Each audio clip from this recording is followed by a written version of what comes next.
Hi అండి, నమస్తే. లక్ష్మీ కథల ప్రపంచానికి స్వాగతం. మాదిరెడ్డి సులోచన గారు రచించిన అగ్ని పరీక్ష అనే నవలను వింటున్నాం కదండి. ఈరోజు ఈ వీడియోలో మనం పార్ట్ 8 ముగింపు వినేద్దామండి. రఘు శారీరకంగా బాగా కోలుకున్నాడు. దృఢంగా పచ్చగా అయ్యాడు. భార్య కళ్ళెదుట ఉండడం తృప్తిగానే ఉంది. అయినా అతని అనుమానాలు అతనికి ఉన్నాయి. అతను పేపర్ చూస్తున్నా దృష్టి ఎక్కడ లేదు. వంట చేస్తున్న భార్యను కేకవేశాడు.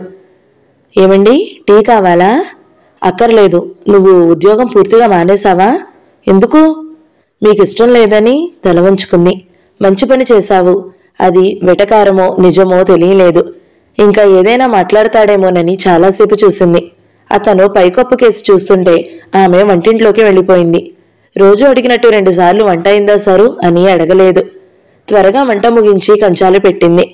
రండి భోజనానికి, మీ పిల్లలు గొడవ చేస్తున్నారు అన్నది నవ్వుతూ. ఏమిటి? భావరహితంగా చూశాడు. భోజనం చేద్దాం రండి. సరళా, నేను ఇల్లు కదలడం లేదు. నువ్వు ఉద్యోగం మానేశావు. ఈ ఖర్చులకు డబ్బు ఎలా వస్తుంది? మాట్లాడవేం? ఇప్పుడు అవన్నీ ఎందుకు? ఓహో, నువ్వింత ముద్ద పడేస్తున్నావు. అదే ప్రసాదం అనుకోమంటావా? వాడే ఆ డాక్టర్ రాజన్ పంపిస్తున్నాడు కదూ. మీకెలా చెప్పాలి? దెబ్బతిన్నట్టు చూసింది. మీరు అసమర్థులు, సంపాదన లేని వారిని చెప్పడానికి ఎంత తికమక పడాలా? అలా అనుకుంటే ఈరోజు ఇక్కడ ఉంటానా? నోరుముయ్యి. మీకెట్లా ఇష్టమో నన్నేం చేయమంటారో చెప్పండి. నన్ను ఈటెల్ లాంటి మాటలతో బాధించవద్దు అన్నది బాధగా. నేను చెప్పడము నువ్వు వినడం ఎప్పుడో గతించింది. రాజన్ వ్యక్తిత్వాన్ని పొగిడిన నాడే నీ అసలు రూపం బయటపడింది అన్నాడు లేచి పచార్లు చేస్తూ. నీవు మెత్తని కత్తివి. భర్త దగ్గర ప్రేమ నటిస్తూ ప్రియుని దగ్గర హొయలు కురిపిస్తావు. ఆపండి. మీ మనసు గాయపరచరాదని ఊరుకుంటుంటే మితిమీరిపోయింది మీ ప్రవర్తన. మీకోసం మీ చెల్లెలు సుజాత ఈ ఖర్చులన్నీ భరిస్తుంది. ఇది ఆమె పొలమే. సుజాత? అతని ముఖం తెల్లగా పాలిపోయింది. అవును, ఆమె సాయంత్రం వస్తుంది. అడగండి. చిచ్చి, సిగ్గులేదు. ఆడపిల్ల సొమ్ము తింటాను. వారి దయాభిక్ష స్వీకరించడానికి నేనేం భిక్షగాడినా? అదేదో మీరే తెలుసుకోండి. అడుక్కుని తాగలేదా? అప్పుడు లేని సిగ్గిప్పుడెందుకు? ఛీ, ఎంత బ్రతికేమిటి? మా తాతలు నేతులు తాగారు అన్నట్టు మాట్లాడితే ఎవరికీ సమ్మతి కాదు. మీకోసం వాళ్ళు సాయం చేశారు, స్వీకరించాము. దానికేదో పరిష్కార మార్గం చూడాలి గాని దురాభిమానం పనికిరాదు. చాలే నీ తెలివితేటలు. నోర్మయ్. నిజమే, నాకే తెలివితేటలుండుంటే మీరు తెచ్చే జీతం ఆదా చేద్దును. నోరు చేసి మిమ్మల్ని, ఇంట్లో వారిని అదుపు పెడుదును. శాంతం సహనం పేరిట నా బాధ్యత విస్మరించాను. ఇటు సుఖమూ లేదు, అటు పేరూ లేదు. ఆవేశంగా అరిచింది. రఘు తగ్గిపోయాడు. కొందరి తత్వమే అంత. ఉరికినంత వరకు తరుముతూనే ఉంటారు. వెనుదిరిగి ఆగితే భయపడతారు. ఇంతకీ నువ్వనేదేమిటి? అనుమానం పెనుభూతం అంటాను. ఆవేశం పనికిరాదు అంటాను. మనకేమైంది? మనకంటే హీనస్థితిలో ఉన్నవారు ఎందరు లేరు? కష్టాల్లో తాగుతున్నారా? బాధ్యత విస్మరిస్తున్నారా? ఆస్తిపాస్తులు కావాలని నేను అడగలేదు. మరి ఈ ఏడుపెందుకు? మీ నైజానికి. ప్రతీదీ అపార్థమే గాని అర్థం చేసుకోరు. ఇప్పటికైనా మించిపోయిందేం లేదు. ఇద్దరం పనిచేసుకు బతకొచ్చు. మగాళ్ళు నా వెంట పడడానికి నేనేం బాలాకుమారిని కాను. అందగత్తెను, అంతకంటే కాను. గాఢంగా నిట్టూర్చాడు. వాడికి అసలే మతి లేదంటే నీ సాధింపులేమిటి? మీ పుట్టింటి వారిది పోగొట్టాడా? వాడిది వాడు నాశనం చేసుకున్నాడు. మధ్య నువ్వెవరు? సుందరమ్మ అందుకుంది. నేను ఎవరినో వివరించి చెప్పాలా? మీలాంటి మనుషులున్నంతకాలం సంసారాలు బాగుండవు. నా బిడ్డల్ని తీసుకుని నేను వెళ్ళిపోతాను. వారిని మీరు బాగు చేసుకోండి అన్నది. ఆమెకు సహనం నశించింది. అయ్యో అయ్యో, ఏం మాటలే! నాకు చావెందుకు రాదు? దినమంతా ఏడ్చింది. సాయంత్రం సుజాత రాగానే రాగాలు పెడుతూ కోడలు అన్న మాటలు చెప్పింది. సుజాత క్షణం ఆలోచించింది. అమ్మా, వేళకు తిండి లేక ఎంతగా చిక్కిపోయావో చూడు. కొన్నాళ్ళు నా దగ్గర ఉందుగాన్రా. కమలత్త కూతురు దగ్గరికి వెళ్ళింది. అత్తయ్య ఒంటరిగా ఉంటుంది. అలాగేనే, నాకెవరూ లేరనుకుంటుంది మీ వదిన. వాళ్ళు వెళ్ళిపోయాక సరళ ఒంటరిగా కూర్చుని ఆలోచించడం మొదలుపెట్టింది. రఘు ఉదయం తిని వెళితే సాయంత్రమే ఇంటికి వస్తాడు. మతి చలించిన మనిషి. దారిలో ఏమైనా ఏది దిక్కు? తమ ఇక లీవ్ పొడిగించితే ఊస్టు చేస్తారు. అంతవరకు లీవ్ ఇవ్వడం కూడా విష్ణుకు వాళ్లకు ఉన్న పరిచయం వల్లే. ఓ మధ్యాహ్నము అకస్మాత్తుగా వాసు వచ్చాడు. రఘు ఇంకా ఇంటికి రాలేదు. అక్కయ్య, అన్నయ్య మీకో విషయం చెప్పమన్నాడు. ఆయనే వచ్చేవారు. రాజు కోసం వెతుకుతున్నారు. బావ ఆఫీసుల చుట్టూ బడుల చుట్టూ ఉద్యోగం కోసం తిరుగుతున్నాడు. ఈ కాలంలో ఉద్యోగం ఇచ్చేదెవరు? రికమెండేషన్ లేనిదే ఎవ్వరూ ఇవ్వరు. అన్నయ్య రికమెండేషన్ నిరాకరించారట. సుధా మెమోరియల్ స్కూల్లో హెడ్ మాస్టర్ మనకు బాగా తెలుసు. అక్కడ లెక్కల పోస్ట్ ఖాళీగా ఉంది. మేము అన్ని ఏర్పాట్లు చేశాము. బావును అక్కడకు పంపే భారం మీది. బాబు కంట నీరు పెట్టుకుంది. మరిక వెళ్ళిరానా? ఉండు బాబు, కాఫీ అయినా తీసుకుని వెళదు గాని. ఇంకోసారి వస్తానక్కయ్య, చాలా పనుంది. అతను వెళ్ళిపోయాక నెమ్మదిగా పొలం వైపు వెళ్ళింది. కూరల మడులు ఎండుతున్నాయి. అదే విషయం జీతగాడితో చెప్పింది. నాకు తలనొప్పిగా ఉందమ్మా. వంగి నీళ్లు పెళుతుంటే తల పడిపోయేలా ఉంది. నేను నీళ్లు మలుపుతాను. అమ్మా, నోరు వెళ్ళబెట్టాడు. ఇప్పటికే మీరు చాలా పనులు చేస్తున్నారు. పర్వాలేదు, ఊరికే తింటున్నానన్న బాధ ఉండదు అని నీళ్లు మలుపుతోంది. అలవాటు లేని పనులు. చెమట పట్టింది. సరు తలెత్తింది. రఘు నిలబడి ఉన్నాడు. మధ్యలో వదిలేస్తే ఎలా అని ఆలోచిస్తుండగానే చలపతి, జీతగాడు వచ్చారు. అయ్యగారు వచ్చారు, మీరెళ్ళండమ్మా. అతను అనగానే కాళ్ళు కడుక్కుని వచ్చింది. అయ్యా, ఊరెలాంటిది అని వెనుక ఎవరో అడిగితే మొదట నీ నోరేలాంటిదో చెప్పు అన్నారట. అలాగే సరళ తన సరళత్వంతో అందరినీ ఆకట్టుకుంటుంది అనుకున్నాడు. ఈరోజు తొందరగా వచ్చారేం? తిరిగి తిరిగి కాళ్ళు పడిపోతున్నాయి సరు. ఎక్కడికి వెళ్ళినా ఏ జడ్డొస్తుంది, ఏం చేయను? ఇద్దరు షెడ్ చేరుకున్నారు. పిల్లలు చలపతి పొలంలో సొలకాయలు తెంపి గంపకెత్తుతున్నారు. తల్లి పోలికలు వచ్చాయి అనుకున్నాడు. సరళ, చెప్పండి. నా బలహీనత అర్థం చేసుకో. నేను పిచ్చిగా మాట్లాడితే క్షమించు. నీవు నిజంగా మనిషివి. అభిమానము, మనసు ఉన్న మనిషివి. మనము ఒకరికి బరువు కావద్దనే కదా ఈ పనులన్నీ చేస్తున్నావు. అతని కళ్ళు నిండుకున్నాయి. మీరు అన్నారని నాకేం బాధలేదు. మీరు ఆరోగ్యంగా ఉంటే అదే చాలు. నీవన్నది నిజమే సరు. ఇద్దరం పని చేసుకుని బ్రతకొచ్చు.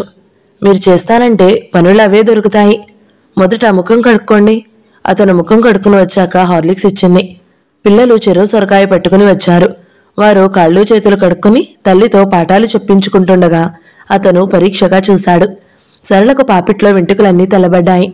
కళ్ళ కింద నల్లటి వలయాలు ఏర్పడ్డాయి. బుగ్గలు పీక్కుపోయాయి. చేతికి ఉన్న నీలం మట్టి గాజులు వదిలయి మోచేతి వరకు పోతున్నాయి. అతని హృదయం ఆర్ద్రమయ్యింది. మొదటిసారి ఆమెను చూసినప్పుడు ఎలా ఉండేది? ముద్దబంతి పువ్వులా ముద్దుగా ఉండేది. పదండి, అన్నాలు పెడతాను. నీతోనే కూర్చుంటామమ్మా. ఇంకో రోజు. వద్దు సరళ, అందరికీ వడ్డించు. అందరము తిందాము. ఆమె భర్త వంక ఓసారి చూసి వడ్డించింది. భోజనాలు కాగానే పిల్లలు అలిసి నిద్రపోయారు. సరళ పని ముగించుకుని వచ్చింది. పిల్లల పక్కన కూర్చోబోయింది. రఘు చేయి చాపాడు. అతని చేయి పట్టుకుని లేచి మంచంలో కూర్చుంది. ఒక మాట చెప్పనా? చెప్పు ప్లీజ్, మాట్లాడు సరు. సుధా మెమోరియల్ స్కూల్లో మ్యాథ్స్ టీచర్ పోస్టు ఖాళీగా ఉందట. ఓసారి ప్రయత్నించండి. ప్రైవేట్ బడి కాబట్టి ఏజ్ రిస్ట్రిక్షన్ ఉండదనుకుంటాను. అలాగే. చాలా రోజుల తర్వాత భార్యాభర్తల మధ్య అడ్డుగోడ కూలిపోయింది. మర్నాడు అపాయింట్మెంట్ ఆర్డర్తో వచ్చాడు రఘు. అతని ఆనందం అంతా ఇంతా కాదు. పిల్లలను దగ్గరకు తీసుకున్నాడు. ముద్దు పెట్టుకున్నాడు. సరళ, ఓ సరళ, ఈరోజు మనం ఇల్లు మారాలి. ఒక నెల జీతం చేతికందనియండి. నాకదంతా తెలీదు. ఇక్కడ నాకు ముళ్ళ మీద ఉన్నట్టుంది. అందుకే బడికి దగ్గరగా చూశాను. 35. ఒకే గది అయినా బాగానే ఉంది. సరే అన్నది. ఆమెకు అతనితో వాదం పెట్టుకోవడం ఇష్టం లేదు. కానీ ఇల్లు గడిచేదెలా? అమ్మడానికి ఏం ఉంది? ఈ తోటలో డబ్బు అంతగా అవసరం అనిపించదు. ఉదయం పాలు తీయగానే కొన్ని సరళకిస్తారు. కూరలు పళ్ళు ఊరికినే వస్తాయి. తన అసహాయతను, రఘు మొండి పట్టదాలను వివరిస్తూ సుజాతకు ఉత్తరం రాసి పంపింది. విష్ణు విసిగిపోయాడు. రాజీవ్ ఆరా తెలియలేదు. సుశీలమ్మ మంచం పట్టింది. పేపర్లో వేయిద్దామా అని ఒక్కోసారి అనుకునేవాడు. అప్పుడే టెలిఫోన్ మోగింది. హలో, ఎవరు? వాసు, ఏమిటి? మద్రాసు వెళ్ళాలా? అతను ఆలోచనలో పడ్డాడు. మంచి సీజన్. తను ఏమాత్రం అశ్రద్ధ చేసినా సంవత్సరం పొడవునా బాధపడాలి. ఒకసారి సుశీలమ్మను చూద్దామని వెళ్ళాడు. హాల్లోని దృశ్యం చూసి స్తనువులా నిలబడిపోయాడు. వాసంతి దుస్తులు అధునాతనంగా ఉన్నాయి. అది మామగారి ఎదుట అలా మాట్లాడుతుంటే అసహ్యం వేసింది. మీరిలా ఉంటారని వాళ్ళు అలా తయారయ్యారు. భర్తను ఎగదోస్తోంది. నాన్న, ఏం చేశారు మార్కెట్ నుంచి తెచ్చిన డబ్బు? ఉదయ్ నిలదీశాడు. నేను తాగలేదు, తగలేయలేదు. మీ అమ్మకు మందులు కొన్నాన్రా. చూసారా, మనము తాగుతున్నామని ఆక్షేపిస్తున్నాడు. వాసంతి గొంతు జీరబోయింది. ఏం కూసా, ముసలినక్క? ఉదయ్ తండ్రిపైకి చెయ్యి లేపాడు. బలహీనంగా ఉన్న చలపతి ఉండు చుట్టుకుపోయేవాడే. కాని ఉదయ్ చెయ్యి గాల్లో ఆగడమే కాక అతని గూబ గుయ్యమంది. పెళ్ళాం ముందు తల్లిని తండ్రిని అవమానించే స్థితికి వచ్చావట్రా రాస్కెల్. విష్ణు కళ్ళు నిప్పులు కురుస్తున్నాయి. అన్నయ్య చెంప అదుముకుంటూ అనుకోని సంఘటనకు తెల్లబోయినట్టు నిల్చున్నాడు. వరుసలు గుర్తున్నందుకు సంతోషం అని వాసంతి వైపు తిరిగాడు. ఏమ్మా బిఏలో బండబూతులు నేర్చావా? నీ తాగుడు అలవాటు నీకు నాగరికతగా కనిపిస్తే వేరే ఇంట్లో తాగి తందనాలాడుకో.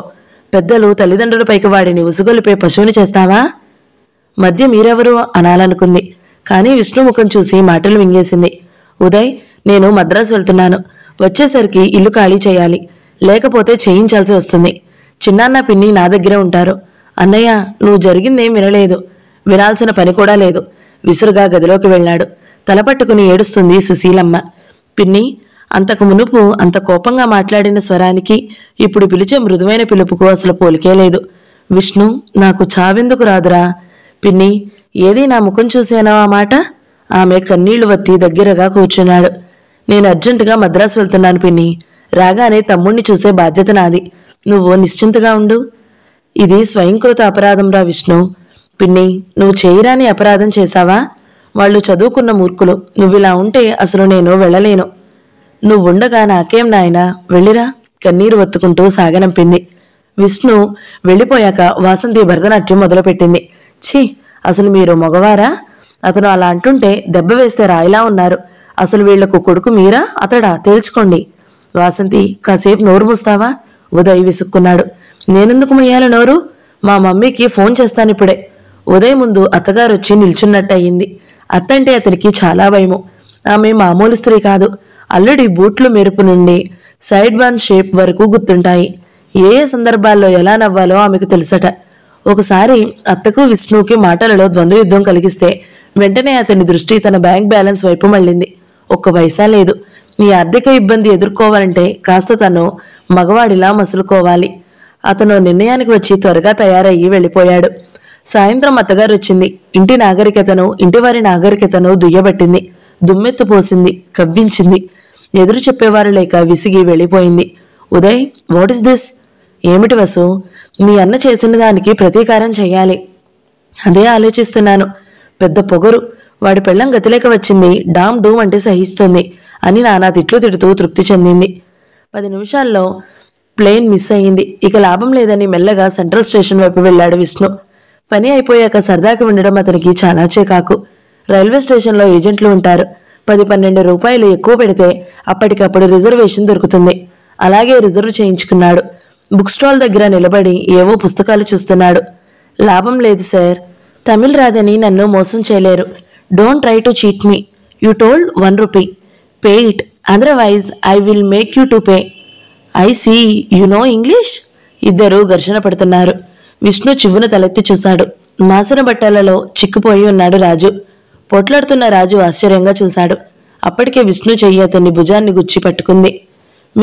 మీరు అతని నోట తడి ఆరిపోయింది. నేనేరా, నేను బ్రతికి ఉన్నానని నీవు మర్చిపోయావా? నువ్వున్నావని గుర్తుంచుకున్నాను. అన్నయ్య ఉన్నాడని గుర్తుంటే ఇలాగేనట్రా నువ్వు బతికేది? చిచ్చి. సూటు అలా విసుక్కుని వెళ్ళిపోయాడు. ఇందాకటి ఏజెంట్ను పట్టుకుని మరో టికెట్ సంపాదించాడు. వెయిటింగ్ రూమ్కి వెళ్ళి ముఖం కడుక్కుని విష్ణు బట్టలు వేసుకునేసరికి బెండొచ్చేసింది. నేను మళ్ళీ ఆ నరకంలో ఉండలేనన్నయ్య. పోనీ ఎక్కడుంటావో చెప్పు. మన కొట్టు దగ్గర నీలాంటి హమాలీలు అవసరము. పదరా అన్నాడు. అది కాదన్నయ్య, ఆవిడ వదిన కాదు, రాక్షసి. నువ్వేం తక్కువ? అక్కడ పడకపోతే లోకమంతా శత్రువులన్నట్టు వస్తావా? మంచిదే అయ్యింది ప్లేన్ మిస్ అయింది. లేకపోతే మళ్ళీ నిన్ను చూసేవాడినా? అమ్మ మంచం పట్టింది తెలుసా? అమ్మకు ప్రాయశ్చిత్తం జరగాల్సిందే. నా ఎదుటే ఇలాంటి మాటలు మాట్లాడుతున్నావట్రా? నిజమన్నయ్య. అన్నయ్య అలా కావడానికి అమ్మే కారణం. నీ మీద లేనిపోని ఆరోపణలు చేస్తూ వదినను చులకని చేస్తూ మాట్లాడి ఆ వాసంతి గర్వం రెట్టింపు చేసింది. తాగుబోతు వాసంతికి సుజాత వదినికి పోలికెక్కడా? తాగుడు ఫ్యాషన్ రా. చలి దేశాల వారికి గాని మనకేం రోగం? అదేరా మన దేశాన్ని పట్టి పీడిస్తున్న బానిస భావము. మంచిని అనుకరించినా పర్వాలేదు. మంచి పనులు నేర్చుకోవడం తప్పు కూడా కాదు. మంచి పనులు నేర్చుకోవడం చాలా కష్టం. అందుకే పిచ్చి చేష్టలు నాగరిక పేరుతో ముంచేస్తున్నారు. ఎదుట మనిషిని గౌరవించలేని మనిషి నాగరికులా? ఒకే బల్లపై 2 రకాల వంటలు. భార్య ముందు తన ప్రతాపం చూపించుకోవాలని చీటికి మాటికి దెబ్బలు కొట్టడం. న్యాయానికి చిన్నన్నయ్య నా చేతి కింద కొరకాడు. అతడు మర్చిపోయిన మర్యాద నేను మర్చిపోలేను. ఎదురు తిరగలేదు. నాన్నగారేం చేయలేరని తెలిసాక ఇల్లు వదిలాను. నువ్వు వట్టి ఫూల్వురా. నవ్వుతూ ఆవలించి కళ్ళు మూసుకున్నాడు. బండి కంటే వేగంగా అతని ఆలోచనలు పరుగు తీస్తున్నాయి. సుందరమ్మకు కూతురు ఇంట్లో అంతా చిత్రంగా కనిపించింది. పెళ్లి ముందు ఇంట్లో వారిని గూర్చి ఎన్నో విన్నది. అలాంటివి కనిపించలేదు. సుజాత, కాంతమ్మ పోట్లాడుకోగా చూడలేదు. కట్నం లేని కోడలు అన్న భావన ఎవరికీ ఉన్నట్టు లేదు. సుందరమ్మ, కాంతమ్మ భోజనాల తరువాత లోకాభిరామాయణం మాట్లాడుతూ కూర్చున్నారు. సుజాత సుమతి ఉత్తరం తెచ్చి చదివింది. ఆమె రెండో కాన్పుకు రావాలనుకుంటున్నదట. ఆదివారం సాయంత్రం బండిలో వస్తామని రాసింది.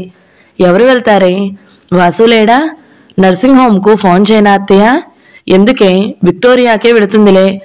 ప్రభకేవో కట్టుడు చీరలు కావాలట, వెళ్ళి చూడమ్మా. సుజాత వెళ్ళిపోయింది. వీరయ్య వచ్చాడు. అమ్మా, తోటలో చెట్లకు పురుగులు పట్టాయి, మందు కావాలి. ఆ విషయాలన్నీ సుజాతమ్మనే అడగండిరా అన్నది మడవన్నిని జోకొడుతూ. చలపతి వచ్చాడు. విచారంగా ఉన్న ఏదో నిశ్చింత కనిపించింది అతని కళ్ళల్లో. వదినా, పడమటి పొలంలో చింతలు అమ్మాము. ఈరోజు డబ్బులిచ్చాడు. మీ ఇద్దరివి 2000, నావి 1000. 2000 ఇవ్వబోయాడు. నాకెందుకు, కోడలికి ఇవ్వు అన్నది. సుందరమ్మ కళ్ళు వెళ్లబెట్టి చూసింది. సుజాత వచ్చి చిన్నమామకు నమస్కరించి డబ్బులు తీసుకుంది. అమ్మా సుజాత, వీరయ్యకు 100 రూపాయలు కావాలి. వాడి పెళ్ళం మంచం పట్టిందట. వాడిదంతా నటనత్తయ్య. పోయిన నెలలో మీ అబ్బాయి దగ్గర తీసుకున్నాడు, మొన్న వాసుబాబు దగ్గర. వాళ్ళని అడిగితే లాభం లేదని మిమ్మల్ని అడుగుతున్నాడు. సాయంత్రం తాగుడికే కావాలి. ఏదోలే అమ్మా, మీ మామ కాలం నాటివాడు, మీ ఇష్టం. 100 రూపాయలు అత్తగారి ముందు పెట్టింది. వాడితో చెప్పేవు. సుజాత నవ్వుతూ వెళ్ళిపోయింది. సుందరమ్మకు ఆశ్చర్యంగా ఉంది. తనే అయితే హాయిగా 2000 తీసుకుని కూతుళ్ళకి ఇచ్చేది. కాంతమ్మ కొడుకు అంత భయపడుతుందేమిటి? తన కోడలిలాగే సుజాత కాని కట్నం లేకుండా వచ్చింది. అయినా యజమానే. ఆత్మవిమర్శన ప్రారంభమైంది. తన పిల్లలను చూడడం నామోషి అనుకునేది. కాంతమ్మ మనువడే ప్రాణం అన్నట్టు తిరుగుతుంది. తను ఒక క్షణం కోడలిని నమ్మదు. కూతురు వట్టి అమాయకురాలు. ఇంత డబ్బు వస్తుంటే దాచుకుంటుందో లేదో. ఒకసారి కొడుకు కోడలు కళ్ళ ముందు మెదిలారు. ఆత్మగ్లానితో కళ్ళు మూసుకుఉంది. పశ్చాత్తాపం కలిగితే మారేవారు కొందరే ఉంటారు. కొందరు మంచి చూడడం పాపము అనుకుంటారు. ఆ జాతికి చెందిందే సుందరమ్మ. సుజాత మంచితనం వల్లే అత్త మంచిగా ప్రవర్తిస్తుంది అనుకుంది. మర్నాడు సాయంత్రం విష్ణు వచ్చాడు. రాజు ఆగమన వార్త అందరినీ సంతోషపరిచింది. ఏడ్రావాడు? పిన్ని దగ్గర వదిలానమ్మా, రాత్రికి వస్తాడేమో. పిన్ని ఆనందము ఇంత అంతా కాదు. అదే సమయంలో సుమతి భర్తతో వచ్చింది. అందరూ గలగల కబుర్లు చెప్పుకుంటూ ఆనందం అంతా తమదే అన్నట్లు గడిపారు. విష్ణు స్నానం చేసి వచ్చేసరికి సుశీలమ్మ, రాజు కూడా వచ్చారు. కాంతమ్మ రాజువును అక్కున చేర్చుకుని కంటతడి పెట్టుకుంది. ఏంరా, పెద్దమ్మ ఉందని మర్చిపోయావా? ఈ శ్రీరామ్ గాడు వచ్చిన దగ్గర నుండి నన్ను నువ్వు మర్చిపోలేదు అన్నాడు శ్రీరామ్ని ఎత్తుకుంటూ. ఒరే వాసు, నాకంటే చిన్నవాడివి, పోస్ట్ గ్రాడ్యుయేట్వి, ఉద్యోగస్తుడివి. నేను చూడు అన్నాడు విచారంగా. ఒరే రాజీ, నీకు జీవితంలో గట్టి పునాదులు పడ్డాయిరా అన్నాడు వాసు. అందరూ నవ్వారు. సుశీలమ్మ తామున్న గదిలో తన బట్టలు సర్దుకుంటుంటే కాంతమ్మ చూసింది. ఇంటికి ఏదో నిండుతనం వచ్చినట్టు అనిపించింది. సుజాత వడ్డన ఉపక్రమించింది. నేను లేను, నువ్వు వెళ్ళవే సుజాత. సుశీలమ్మ చనువుగా పళ్ళెం లాక్కుంది. ఇదంతా చూసి సుందరమ్మ మండిపడింది. అందరూ కలిసి పొగడ్తలతో కూతుర్ని మాయ చేస్తున్నారు. కళ్ళు తెరిపించాలి. ఆమె ఓ నిశ్చయానికి వచ్చింది. అందరూ పడుకున్నాక మేడ ఎక్కింది ఆయాసపడుతూ. బేసిన్ దగ్గర సుజాత నోరు పుక్కిలిస్తుంది. ఆమె వెనుదిరగ్గానే అమాంతం 2 చేతుల మధ్య ఎత్తాడు విష్ణు. వదలండి, నా దగ్గర ఇన్నాళ్ళు ఎందుకు దాచావి విషయం? దించాక చెప్తాను. ఇక్కడ కాదు. అతడు మంచంపై దించాడు. చెప్పు. ఏం చెప్పను? పొరపాటయింది. మరి ఈసారి పాప కావాలి, లేకపోతే తల్లి కొడుకులను రైలెక్కించేస్తాను. ఎక్కడికి? అలాగే కూర్చుని ఆమె వైపు చూడసాగాడు. ఆమె మెల్లగా అతని ఒడిలోకి ఒరిగింది. తాము చెప్పినా కూతురు వినదని తెలుసుకుని కిందకి దిగింది సుందరమ్మ. మా ఇంటా వంట లేదు, మతి చాంచల్యం. వాడికెందుకొస్తుంది? ఎవరో చేతబడి చేయించారు. ఆ రోజు బాగు చేయించాకనే నా కొడుకు బతికి బట్టగట్టాడు అన్నది సుందరమ్మ. కూతురు ఇంటి నుండి వస్తూనే మారిన కొడుకుని చూసి, పోనీయండి అత్తయ్య, మందో మంత్రమో పనిచేసింది. వారికి నయమైంది, అదే చాలు. వాడు బాగుపడితే సత్యనారాయణ వ్రతం చేస్తానని మొక్కుకున్నానమ్మా. ఈ నెల జీతం రాగానే చేయిద్దామత్తయ్య అన్నది. రఘు ఉద్యోగంలో చేరి 3వ నెల. జీతం తీసుకొచ్చి భార్య చేతిలో పెట్టాడు. సుందరమ్మ ఆ రోజంతా ముఖం మార్చుకునే కూర్చుంది. మర్నాడు సత్యనారాయణ వ్రతం గురించి జ్ఞాపకం చేసింది. అలాగే చేద్దాం. ఆదివారం బ్రాహ్మణుణ్ణి రమ్మని చెప్పింది. కావలసిన వస్తువులు తెచ్చింది. అది కాదే, ఆడపిల్లలను పిలవద్దేమిటే? ఈ ఒక్క గదిలో ఎలాగత్తయ్యా? ఇంకా ముందు రోజులు లేవా? ఎందుకు లేవు? కొండంత కొడుకు బాగయ్యాడు కదా, ఆడపిల్లలకు పసుపు కుంకుమ తలకు చీర ఇద్దామనుకున్నాను. కంచివి అడిగానా బెనారస్వి అడిగానా మనం పెట్టిందే తీసుకుంటారు. అదైనా నేను ఉన్నంతసేపు, నేను చేస్తే రంగడెవరో రాకాసెవరో. అత్తయ్య, అదృష్టం బావుండి వారిలాగే సంపాదిస్తే ఆడబిడ్డలకు ఒక చీర పెట్టుకోలేనా? ఇప్పుడు డబ్బేది? ఆయనకింకా మందులు టానిక్లు కొనాలి. సుజాతను అడిగితే మరో 200 ఇవ్వదా? డబ్బు అంతా దాని చేతిలోనే ఉంటుంది. ఆమె ఇచ్చినా తీసుకోవడం నాకు ఇష్టం లేదు. అప్పు చేయకూడదని నిర్ణయించుకున్నాము. మీ ఇష్టం. నా పెద్దరికం ఏడ్చిందేమిటి? దుమదుమలాడుతూ లేచి వెళ్ళింది. ఒకే గది, భార్యాభర్తలకు ఏకాంతం అనేది లేదు. ఈ మధ్య రఘుకు వాంఛలు పెరుగుతున్నాయి. భార్య ఎప్పుడూ పక్కనే ఉండాలనుకుంటాడు. అత్తగారు వచ్చిన దగ్గర నుండి ఇరకాటంలో పడింది. తన కోరికలు నెరవేరడం లేదని దుమదుమలాడసాగేవాడు. వెధవ పెత్తనమును వాడును. ఎక్స్ట్రా క్లాసులట. ఎవరండి? మృదువుగా అడిగింది. వాడే, ఆ అసిస్టెంట్ గాడు. నిన్న వేశాడు, ఈరోజు వేశాడు. వాడు తీసుకుంటేనే. కాలం కలిసి రాకపోతే అలాగే అంటారు. కొన్నాళ్ళు ఓపిక పట్టండి, మనమే వాళ్లను ఆడించొచ్చు. ఆమె ఓదార్పు అతను విన్నట్టు లేడు. భార్యను నకసిక పర్యంతం పరిశీలనగా చూస్తున్నాడు. పూర్తిగా చిరుగులు పట్టిన చీరలతో బడికి పోలేక 2 నేత చీరలను కొన్నది. వంగపండు రంగు చీరల సరళ అతని కంటికి అందంగా కనిపించింది. అతని భావం గ్రహించిన సరళ ఆలోచనలో పడింది. అతని కోరిక నెరవేరకపోతే మళ్లీ పిచ్చెక్కుతుందేమో. బలవంతంగా అత్తగారిని పిల్లలను 2వ ఆట సినిమాకు పంపింది. ఆడది, అందున భారతదేశంలో పుట్టింది. అంతకంటే ఏం చేయగలదు? సంసారం ఒక్కనాటితో ముగిసేదా? రఘు పూర్తి శారీరక సుఖాలకు బానిసైపోయాడు. మరో రోజు దుమదుమలాడుతూ వచ్చాడు బడి నుండి. పిల్లలు గొడవ చేస్తే నన్ను జాగ్రత్తగా ఉండమంటాడేం సరు? వాడికి అసలు బుద్ధుందా? అందరూ నాపైనే అధికారం చెలాయించాలని చూస్తారు. నా అనుమానం ఏంటంటే పిల్లలకు నేర్పి పెడతారేమో. వాళ్ళంతా పని ఎగవేస్తే తప్పులేదు, నన్ను మాత్రం జాగ్రత్తగా కనిపెడతారు. నిన్న 15 నిమిషాల ముందుగా క్లాసు వదిలానని ఎన్ని మాటలు అన్నాడో విధవ. అతను ప్రతి చిన్న విషయం భూతద్దంలో చూస్తాడేమో అనిపించింది. ఉద్యోగం అన్నాక ఇలాంటివి సహజం, సర్దుకోవాలి. చాలే సమర్థింపు, విసుక్కున్నాడు. రాత్రి ఏదో ఉక్కుగా అనిపించి ఈడు తిరిగింది. రఘు ఉన్నాడు పక్కన. ఉష్ అత్తయ్య, నిద్రపోయింది, వెళ్ళి పడుకోండి. అతన్ని తీసుకుపోయి మంచంలో వదిలి వచ్చింది. సరు సరు, ప్లీజ్ నిద్రపోండి. అతను అప్పుడేమనలేదు. మర్నాడు కాఫీ చల్లారిందని ఆ చెంప ఈ చెంప వాయించేశాడు. పిల్లలను విసుక్కోవడం, తల్లితో ఏదో విషయంలో పోట్లాట. లాభం లేదని ఇంటి వాళ్లను అడిగి పక్కనే ఉన్న ఓ గది తీసుకుంది. దానికి 40 అడిగారు. భర్త ఆరోగ్యం కంటే కావలసిందేం లేదు. తన పరిస్థితి సుజాతకు చెప్పుకుని ఉపశమనం పొందింది. రోజు బడిలో ఏదో గొడవ తెచ్చుకునేవాడు. సర్ది చెబుతూ అతన్ని మార్కింగ్ చేసి పెట్టేది. సుజా, కోపంగా ఉందా? మరి ఉండదేమిటి? కూతురు కావాలని గొడవ చేసి కూతురు పుట్టిన 5 గంటలకి ఇక్కడికి రావడం. మన అమ్మాయి అదృష్టవంతురాలు. పొత్తిళ్లలో పాప బుగ్గలు పుణికాడు. చూడు, పుడుతూనే బాబాయిలంతా ఒక చోట చేర్చింది. మరిది ఇంకో వర్క్షాప్ సికింద్రాబాద్లో ప్రారంభం చేశాను. కొట్టు వాసు చూస్తాడు. 2 వర్క్షాప్స్ ఉదయ్ రాజు చూస్తారు. నేనంతా సూపర్విజన్. చిన్నాన్న వ్యవసాయం చేస్తారు. ఉదయ్ ఉద్యోగం రిజైన్ చేశాడు. మళ్ళీ కలిసి ఉండడం వాసంతి మాటలు గుర్తుకు తెచ్చుకుంటూ. నీకలాంటి భయం వద్దు, వాళ్ళు సికింద్రాబాద్లోనే ఉంటారు. వాసు వివాహం కాగానే కొట్టులో ఖాళీ స్థలంలో ఇల్లు కట్టి అక్కడ ఉంచుదాము. భార్య తలని మురుతూ చెప్పాడు. కలిసిమెలిసి పనులు చేసుకుంటే ఎంతో కలిసొస్తుంది. కలిసిమెలిసి జీవించాలనుకున్నప్పుడు ఎన్నో సమస్యలుంటాయి. నాకు తెలుసు. ఇప్పటి వరకు కుటుంబ గౌరవం పేరుతో నిన్ను ఇబ్బంది పెట్టాను. అలా ఎప్పుడూ అనుకోవద్దు. మీరు మీ నాన్నకిచ్చిన మాట నిలబెట్టుకున్నారు. భర్త చేసే సత్కార్యంలో సహాయం చేయడం కంటే స్త్రీకి ఏం కావాలి? పెళ్లి ఎందుకు చేసుకున్నానని పురుషుడు బాధపడ్డనాడు స్త్రీ చావడమే మేలు. అతను ఆమె నోటిపై చేయి పెట్టి మాట్లాడనీయలేదు. అలాగే ఆ చేతిని పట్టుకుని చెంపలు గానించుకుంది. ఎవరిలా ఉంది మీ అమ్మాయి? అదేమిటి, నా ఒక్కడికేనా అమ్మాయి? నేను మీలాగా కోరుకోలేదు. నన్ను బండెక్కిచ్చేస్తానన్నారుగా, గుర్తుందా? ఓహో, అయితే లక్షల చుట్టూ సంచులు అల్లుతున్నట్టున్నావు. తండ్రి ఒక సంచి నింపితే కొడుకులు 4 నింపుతారు. తండ్రి వరించి ఉత్త చేతులతో భార్యను తెచ్చుకుంటే కొడుకులేం తెస్తారు? చాలా మాట్లాడావు గాని ఇక పడుకో. దుప్పటి గుండెల వరకు లాగి పాపను తీసి పక్కనే ఉన్న ఉయ్యాల్లో వేశాడు. కంగ్రాచులేషన్స్ వదినా. 3 మరుదులు ఒకేసారి వచ్చారు. థ్యాంక్స్, నవ్వింది. ఉదయ్ పూర్తిగా మారిపోయాడు. అతనికి కొడుకు పుట్టిపోయాడు. అది భార్య నిర్లక్ష్యమే అని అతనికి బాగా తెలుసు. అతను పూర్తిగా పాపపైకి తన్మయత్వంతో చూశాడు. ఉదయ్, ఏం వదినా, మళ్ళీ ఈ రోజులకు వాసంతి పాపో బాబో పుడతారు. విచారం దేనికి? విచారం కాదు వదినా, మాట్లాడలేనట్టు బయటికి వెళ్ళిపోయాడు. తమ్ముళ్ళని పంపి తిరిగి వచ్చాడు విష్ణు. స్టూల్ హక్కుని భార్య దగ్గరగా కూర్చున్నాడు.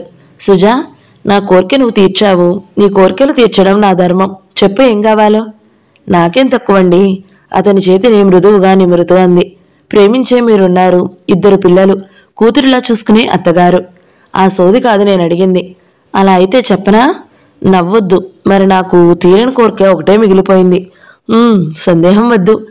ఈ పరిసరాలకు దూరంగా ప్రశాంతమైన వాతావరణంలో మీరు, నేను ఇద్దరమే. కవిత్వం చెబుతావా? అందుకే నేను వద్దన్నది. కళ్ళు మూసుకుంది.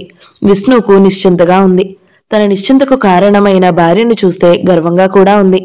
మెల్లగా భార్య చేతిలో ఉన్న తన చేతిని విడిపించుకుని బయటకు వచ్చాడు. అలసిపోయిన సుజాత నిద్రలోకి జారిపోయింది. ఒక్కోసారి చిన్న సంఘటనే మానవుణ్ణి దానవుడిగా మార్చివేస్తుంది. రఘు పనిచేసే బడిలో చింతాలు, హనుమాన్లు అని 2 ఉపాధ్యాయులు పనిచేస్తారు. నారదాంశాన్ని జన్మించారు. అందుకే ఆ ఇద్దరిని ప్రత్యేకంగా గుర్తుపెట్టుకుంటారు స్టాఫ్ మరియు విద్యార్థులు. వారికి ముద్దుగా కరటక, దమనకులు అని పేరు పెట్టుకున్నారు. వారిద్దరూ అందరిపై పితూరీలు చెబుతూ హెడ్ మాస్టర్ మంచి సంపాదించారు. అధికారుల వద్ద కుక్కు కంటే విశ్వాసంగా ఉంటారు. అమాయకులను ఆటలు పట్టిస్తారు. వాళ్ళిద్దరూ ఫీజు వసూలు చేసి రసీదులు ఇస్తారు. క్లర్క్ సెలవు మీదున్నప్పటి నుండి అలాగే చేస్తున్నారు. వారిద్దరూ చిట్ ఫండ్ సభ్యులు. చెరో 50 రూపాయలు కట్టాలి. ఫీజులో నుంచి వాడడానికి వారిద్దరూ క్లాస్ టీచర్లు కారు. వారిద్దరూ బల్ల దగ్గర కూర్చుని తర్జన భర్జనలు చేస్తుండగానే రఘు తన క్లాసులో వసూలైన ఫీజు తీసుకువచ్చాడు. ఏమండి రఘు, క్లాసులు లేవా? చింతాలు అడిగాడు. ఉందండి, పిల్లలు లెక్కలు చేస్తున్నారు. నా దగ్గర ఉంటే ఖర్చయిపోతుందని పట్టుకొచ్చాను. అలా క్లాసులు వదిలిపెట్టి రాకూడదయ్యా. సరే, వెనుదిరిగాడు. ఇచ్చి వెళ్ళవయ్యా. ఎంతైనా హెడ్ మాస్టర్ బెట్ని 10 పరక ఖర్చు చేసినా ఏమనుకోడు. అతను అనుకోకపోయినా అతని మంచితనం దుర్వినియోగం పరచడం భావ్యం కాదండి. మీరు చాలా మారిపోయారు. ఏమంటారు హనుమాన్లు గారు? చింతాలు నవ్వాడు అనవసరంగా. అవసరమే కదయ్యా మార్పు.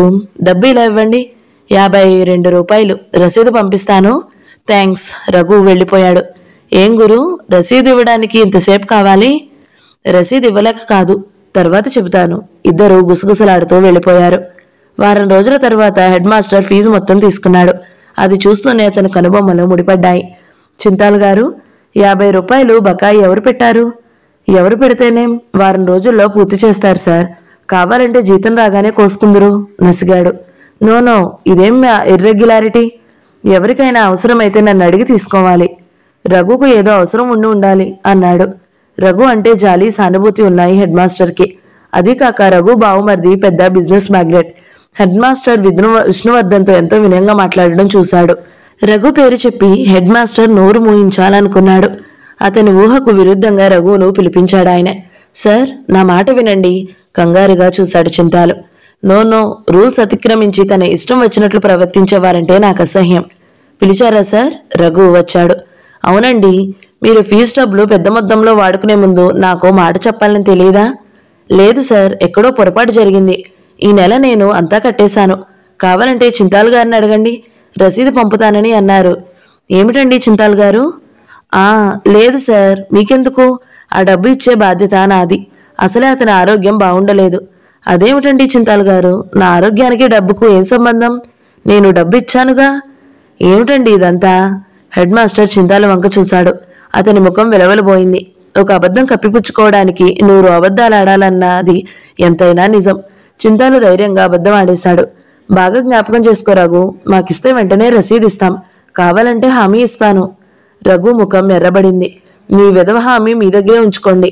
డబ్బిచ్చి రసీదు తీసుకోకపోవడం నాదే తప్పు. మీరు ఏ ప్రమాణం చేయమన్నా చేస్తానండి. నేను డబ్బిచ్చాను. మిస్టర్ రఘు, మీ ఆరోగ్యం బాగుందా? సార్, జాలిగా చూశాడు. ఒకప్పుడు నా ఆరోగ్యం బాగుండని మాట వాస్తవమే. నేను నిక్షేపంలా ఉన్నాను. నిజమే చెబుతున్నాను. అతన్ని మన్నించండి సార్, డబ్బు నేను ఇస్తానుగా. చింతాలు అడ్డుపడబోయాడు.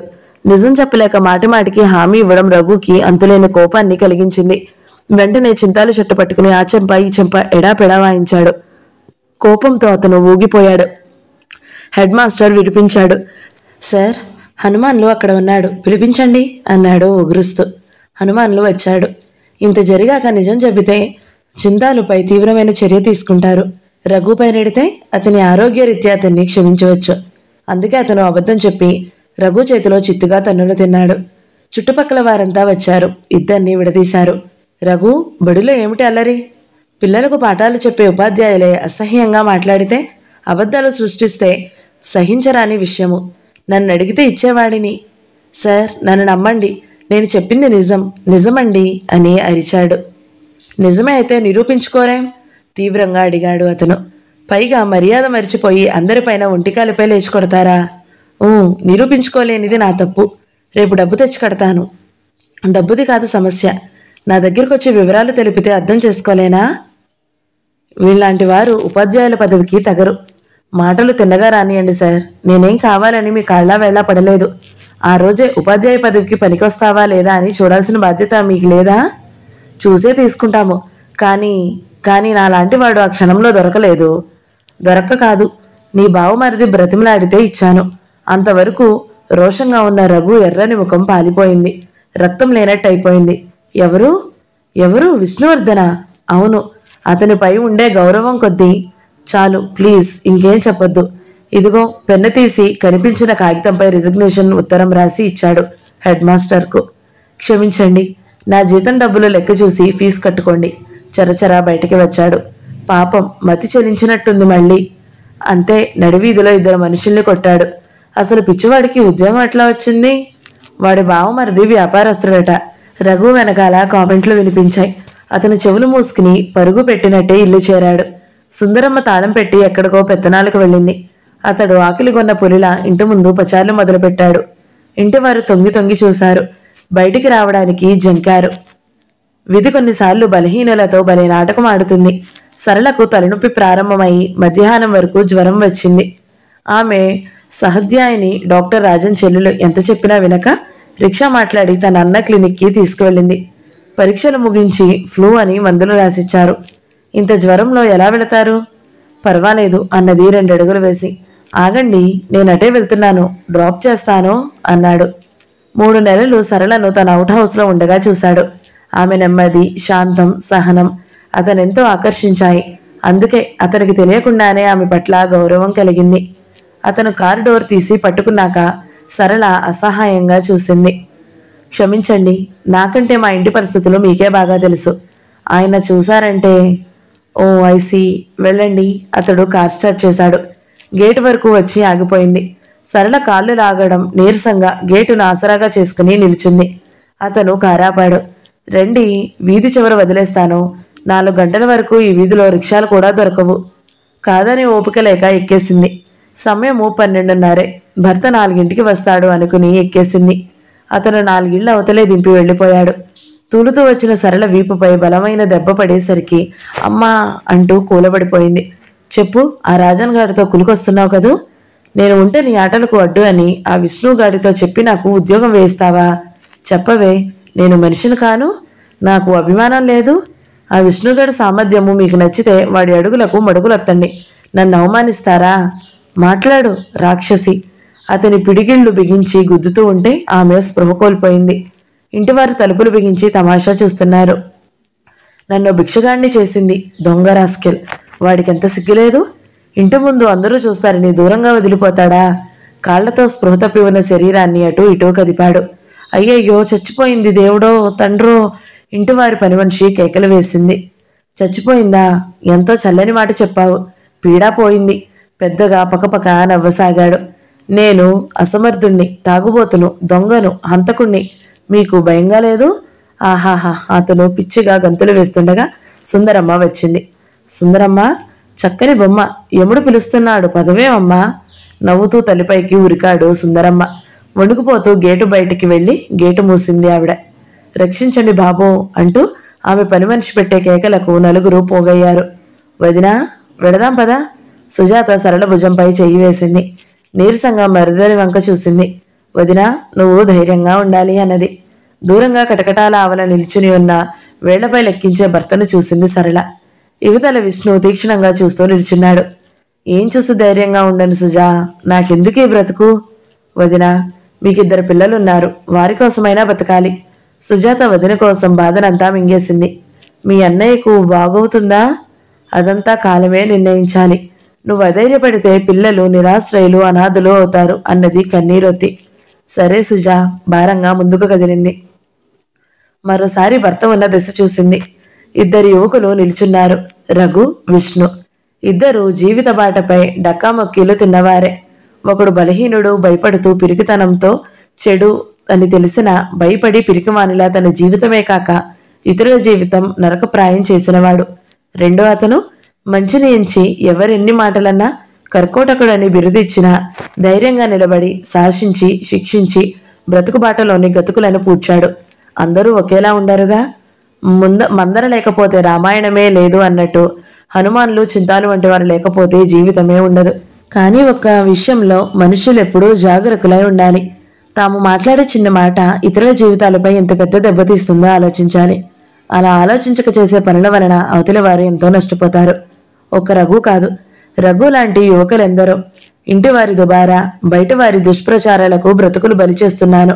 అందరూ భారంగా వెనుదిరిగారు. రఘు నవ్వుతూ విష్ణుని పిలిచాడు. ఏమిటి బావా? బావా? ఎవడో నీకు బావా? ఇలారా, జీవితంలో అమ్మ మాట వినకు, నమ్ము, సుఖపడిపోతావు. భార్యను నమ్మకు. ఇంకో రహస్యం, పెళ్ళానికి పైసా ఇచ్చిన రసీదు తీసుకో. ఎందుకు చెబుతున్నానంటే నువ్వు వట్టి అమాయకుడవు, పిరికివాడివి. రఘు, ఏమిటో భలే తమాషాగా ఉందా? ఇప్పుడే బావా, అప్పుడే రఘు. నా దగ్గర డబ్బు లేదని కదూ. రహస్యం ఎవరితోనూ చెప్పకు. డబ్బు ఆంధ్రా బ్యాంకులో దాచాను. విష్ణు అతన్ని అలా చూస్తూ ముందుకు వచ్చి ఆడవాళ్లను చేరాడు. సరళను ఇంటి దగ్గర వదిలి కారులో కూర్చున్నాడు. సుజాతకు అప్పటి వరకు బిగబట్టిన దుఃఖం కట్టలు తెంచింది. సుజా, ఏమిటిది? ఆప్యాయంగా ఆమె తల నిమిరాడు. జీవిత పోరాటంలో ఒక్కోసారి ఓటమి తప్పదు. రఘుకు చెయ్యూతనియ్యబోతే దులిపేసుకున్నాడు. ఇక నుండి మనకు 4 పిల్లలు. విష్ణు కృతజ్ఞతగా, గౌరవంగా, ఆరాధనపూర్వకంగా అతని వంక చూసింది సుజాత. మీకు ఏమిచ్చి రుణం తీర్చుకోవాలి అన్నది కన్నీటితో. చెప్పనా? కార్ స్టార్ట్ చేశాడు. స్త్రీ సంసారపు కేంద్ర బిందువు సుజా. ఈ మధ్య నువ్వు పూర్తిగా మీ అన్నయ్య ధ్యాసలో పడి నన్ను పిల్లల్ని నిర్లక్ష్యం చేశావు అన్నాడు. ఆమె కన్నీరు వత్తుకుని ఇక ముందు అలా జరగదు అంది. జరిగిన దానికి విచారించి లాభం లేదు అన్నాడు. సుజాత అతని భుజంపై తలవాల్చింది. జీవిత బాటలో లాగే జనసమర్థము గల రోడ్డు మీద నేర్పుగా తాపీగా నడుపుతున్నాడు కారును. ఒక చెయ్యి స్టీరింగ్ పై నుంచి రెండో చెయ్యి భార్య భుజాల చుట్టూ వేశాడు. అగ్ని పరీక్ష నవల సమాప్తం. ఈ వీడియో మీకు నచ్చినట్లయితే లైక్ చేయండి, షేర్ చేయండి, మంచి కామెంట్ పెట్టండి. మరి ఒక మంచి నవలతో మీ ముందుకు వస్తాను. అంతవరకు సెలవు. నమస్తే.